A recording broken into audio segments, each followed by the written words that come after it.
दोस्तों, तेजस्वी यादव ने एक साथ बीजेपी, जेडीयू और एलजेपी चिराग पासवान की पार्टी को बहुत बड़ा झटका दे दिया है। और ये झटका कोई ऐसा वैसा नहीं है, बल्कि इन तीनों ही पार्टियों के वोट बैंक में बहुत बड़ी सेंधमारी तेजस्वी यादव ने कर दी है। दरअसल दोस्तों, तेजस्वी यादव की पार्टी यानी आरजेडी में एक बहुत बड़ी नेता, पूर्व सांसद, पूर्व मंत्री रेणु कुशवाहा शामिल हो चुकी हैं। आरजेडी का दामन थामते हुए रेणु कुशवाहा ने न सिर्फ नीतीश की सरकार पर निशाना साधा, बल्कि उन्होंने तेजस्वी यादव के विजन पर भी बात की, तेजस्वी यादव के वादों पर भी बात की। लेकिन दोस्तों, यहां पर सबसे बड़ा सवाल है रेणु कुशवाहा का आरजेडी का दामन थामना। इसमें कोई शक नहीं है, क्योंकि आमतौर पर चुनावों से पहले तमाम जो ऐसे नेता होते हैं, जो काफी बड़े नेता होते हैं, उनका वोट बैंक होता है, वो आमतौर पर दल बदल करते हैं, या फिर उन्हें जिस पार्टी में है उनके मन मुताबिक सम्मान नहीं मिल रहा होता है तो वो आमतौर पर दूसरे दल में शामिल हो जाते हैं। इस बार जब रेणु कुशवाहा आरजेडी में शामिल हुई हैं, तो कहा यह जा रहा है कि रेणु कुशवाहा के साथ उनका जो मजबूत वोट बैंक है वो भी अब आरजेडी की तरफ शिफ्ट हो जाएगा। इसके पीछे की बहुत बड़ी वजह है दोस्तों, अगर आंकड़ों के लिहाज से समझें तो बिहार में कुशवाहा जाति से करीब 55 लाख लोग हैं। इनका प्रतिशत 4.21 हो जाता है। वहीं कुशवाहा जाति के जो लोग हैं दोस्तों, वो कम से कम 70 विधानसभा सीटें और 15 लोकसभा सीटों पर अपना प्रभाव रखते हैं। यानी कि कुशवाहा जाति अगर चाह जाए तो वो 70 विधानसभा सीटों पर जीत हार तय कर सकती है। हालांकि उनका जो प्रतिशत है वो महज 4.21 है, लेकिन ये बहुत बड़ी निर्णायक की भूमिका भी कुशवाहा जाति बिहार में निभाती है। अब दोस्तों, रेणु कुशवाहा काफी समय से बिहार की राजनीति में एक्टिव है। वो एक बार सांसद रह चुकी हैं, 2 बार मंत्री रह चुकी हैं और 3 बार विधायक रह चुकी हैं। उनका अपना वोट बैंक है, उनके अपने इतने सारे जो समर्थक हैं वो हैं, और वो कुशवाहा जाति में एक बहुत बड़ा प्रभाव रखती हैं, बहुत बड़ा नाम है कुशवाहा जाति का। ऐसे में जब वो आरजेडी में शामिल होती हैं तो यानी कि जो कुशवाहा वोट बैंक है वो भी आरजेडी की तरफ शिफ्ट हो जाता है। हालांकि अगर हम 2024 के लोकसभा चुनावों की बात करें तो लोकसभा चुनावों के दौरान जो कुशवाहा जाति है वो एनडीए से छिटका था और लालू यादव के वोट बैंक में लालू यादव की तरफ उनका झुकाव देखा गया था।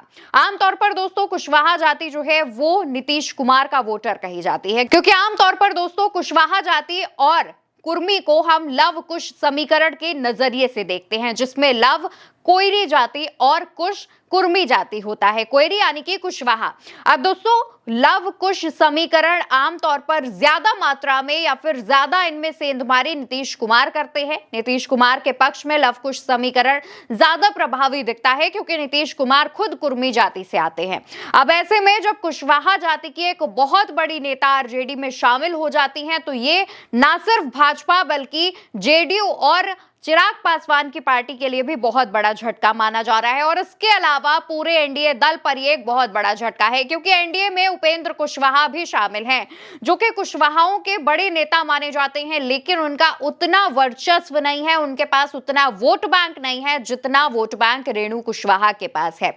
उपेंद्र कुशवाहा के पास आमतौर पर देखा जाए तो उनका जो वोट बैंक का प्रतिशत है वो ऐसा माना जाता है कि एनडीए में वो काफी नहीं है, और इसी वजह से लव कुश समीकरण को साधने के लिए भाजपा लगातार नए प्रयोग करती रहती है। और इसी कड़ी में सम्राट चौधरी को भी बिहार में बड़ी जिम्मेदारी भाजपा की तरफ से दी गई थी जब वो आरजेडी से भाजपा में शामिल हुए थे। लेकिन सम्राट चौधरी की अगर हम बात करें तो वो भी भाजपा की जो पूरी विश्वास था, भाजपा का जो उन पर एक माना जा रहा था कि वो अपने साथ वोट बैंक लेकर आएंगे, उस पर वो खरे नहीं उतर पाए। सम्राट चौधरी इस मामले में फेल हो गए और लोकसभा चुनावों में भी इसका असर देखने को मिला, क्योंकि नीतीश कुमार के बीजेपी या फिर एनडीए में आने के बावजूद जो लव कुश समीकरण है उसमें भाजपा सेंधमारी नहीं कर पाई।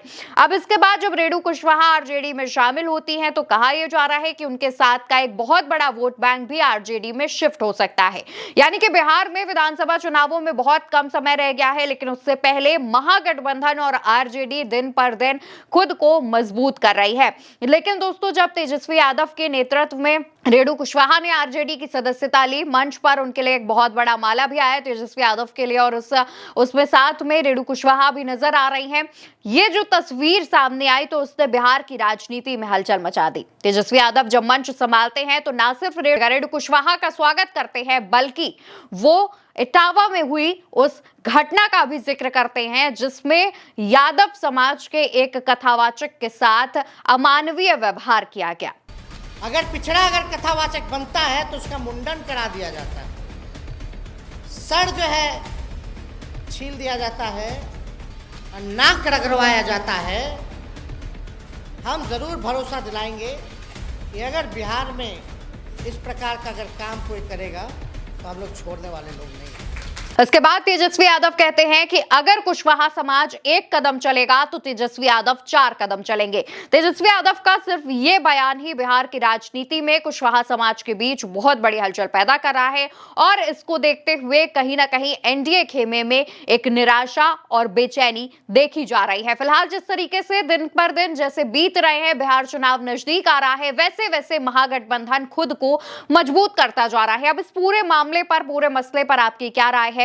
बिहार में जिस तरीके से चुनाव नजदीक आ रहे हैं उससे पहले हलचल तेज हो रही है, उस पर आप क्या कहना चाहते हैं? या फिर बिहार की राजनीति से जुड़ा आपके मन में जो भी सवाल हो कमेंट सेक्शन में पूछिएगा और उल्टा चश्मा यूसी को सब्सक्राइब करिएगा। फिलहाल मुझे यानी अवंतिका अवस्थी को दीजिए इजाजत।